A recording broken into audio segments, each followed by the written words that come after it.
नमस्कार सर्वांना, मी आहे अर्पिता आणि माझ्या कुकिंग ब्लॉगमध्ये तुम्हा सर्वांचं स्वागत आहे। आज मी बनवणार आहे फिश फ्राय, ते पण मरळ मासा, जो इंग्लिशमध्ये म्हणतात स्नेक हेड फिश आणि मराठीत त्याला मरळ मासा असं म्हणतात।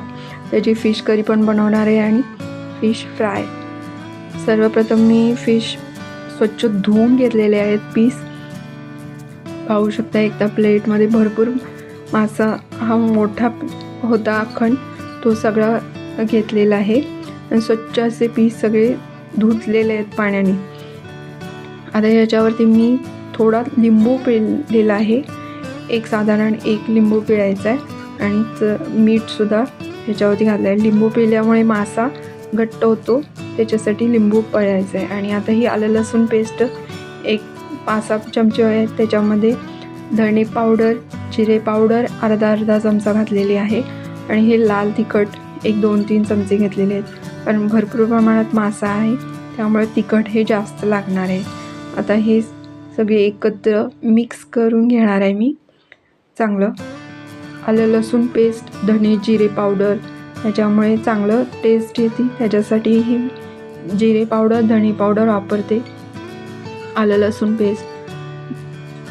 आता हे सर्व पीस जे आहेत स्वच्छ धुतलेले मरळ मासाचे, त्याच्यावरती सगळ्यावरती ही पसरायची आहे, जी लाल तिखट वगैरे घातलेलं आहे त्याच्यासाठी। हे सगळं एकत्र हे मिक्स केलेलं ते सर्व पीसनं एक करून मी असं लावून घेणार आहे, पुसून घेणार आहे सगळ्यांना।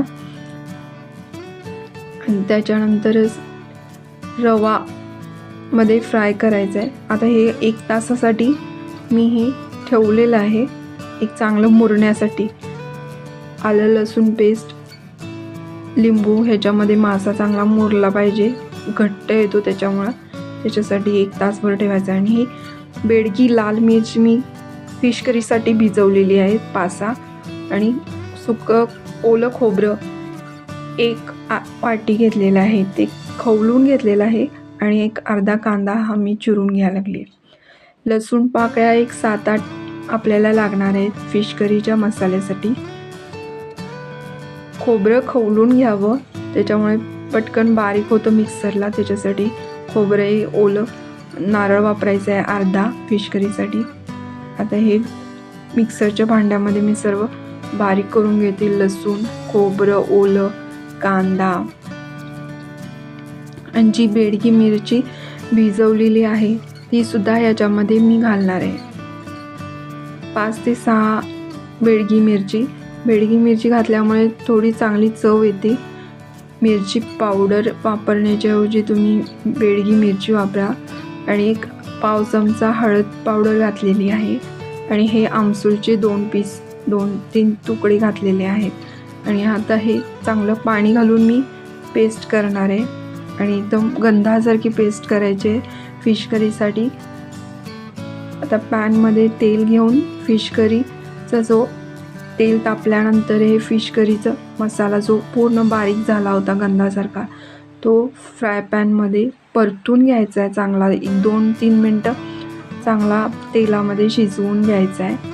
आणि हळद पावडर पण पाव चमचा घातलेली आहे फिश करीसाठी, आणि थोडं परतून 1-2 सेकंदपर्यंत चांगलं शिजल्यानंतरच त्याच्यामध्ये पाणी घातलेलं आहे। थिकनेस जास्त ठेवायची आहे, एकदम पातळ करायचं नाही आहे। फिश करी ही थिकनेस पाहिजे, तरीच चांगली लागते फिश करी। आणि याच्यात चवीनुसार मीठ घातलेलं आहे, आणि आमसूल पाकळ्या आणि 5-6 वापरलेले आहेत मी। त्याच्यामध्ये त्रिफळ 4 पीस हे मी घेतलेले आहेत, जास्त घालायचे नाही 5-6 पीस, नाहीतर मग ते उग्र होती फिश करी, त्यामुळे मी ते 4च घेतलेले आहेत पीस त्रिफळचे, त्याच्यामुळे जास्त छान टेस्ट येते फिश करीला। आणि हे स्वच्छ धुतलेले पीस आहेत मरळचे, जे शेपटीकडचे किंवा डोक्याकडचा भाग होता ते सगळे कट केलेले, कटिंग जो भाग होता मरळ माशाचा, त्याचं सगळे पीस हे मी फिश करीला वापरलेले आहेत। आणि 5 मिनटं शिजू द्यायचे आहेत हे चांगलं फिश करीमध्ये, आणि त्यानंतर मीडियम गॅसवरती, आणि त्यानंतरच मी उकळी आल्यानंतर चांगली मग बंद करून ठेवणार आहे. आपली फिश करी तयार होते. आता इथं फिश फ्राय करण्यासाठी मी रवा घेते. एक 5-6 पळी घ्यायचे आहेत रवा चमचे आणि याच्यामध्ये लाल तिखट घातलेलं आहे. चांगलं मिक्स करून घ्यायचं आहे रव्यामधलं लाल तिखट. तुम्ही ह्याच्यामध्ये तांदळाचं पीठ किंवा कॉर्नफ्लॉवर पण यूज केलं तर चालेल, जेणेकरून कुरकुरीतपणा येतो माशाला. आता मी फक्त रवा वापरलेला आहे 0 नंबरचा बारीक रवा जो असतो तो इथं मी फिश फ्रायसाठी वापरलेला आहे. आणि एक पीस असे त्याच्यामध्ये डीप केलेले आहेत आणि मी साईडला ठेवून दिलेले आहे. तोपर्यंत इकडं तवासुद्धा तापलेला आहे, तेल घातलेलं आहे, त्याच्यामध्ये थोडं तेल सोडलं होतं आणि आता हे एक पीस असे ठेवून घ्यायचे.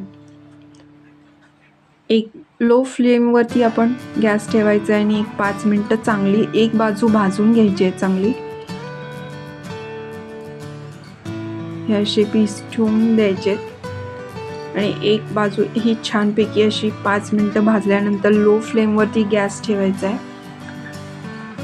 हाय फ्लेमवरती ठेवायचं नाही आहे, लो फ्लेमवरतीच फिश चांगला व्यवस्थित भाजायचा आहे आणि थोडं थोडं करूनच तेल सोडायचं आहे. आणि आता ह्या दोन्ही फ्राय बाजू झालेल्या आहेत आणि हे सगळे मी पीस काढून घेते प्लेटमध्ये.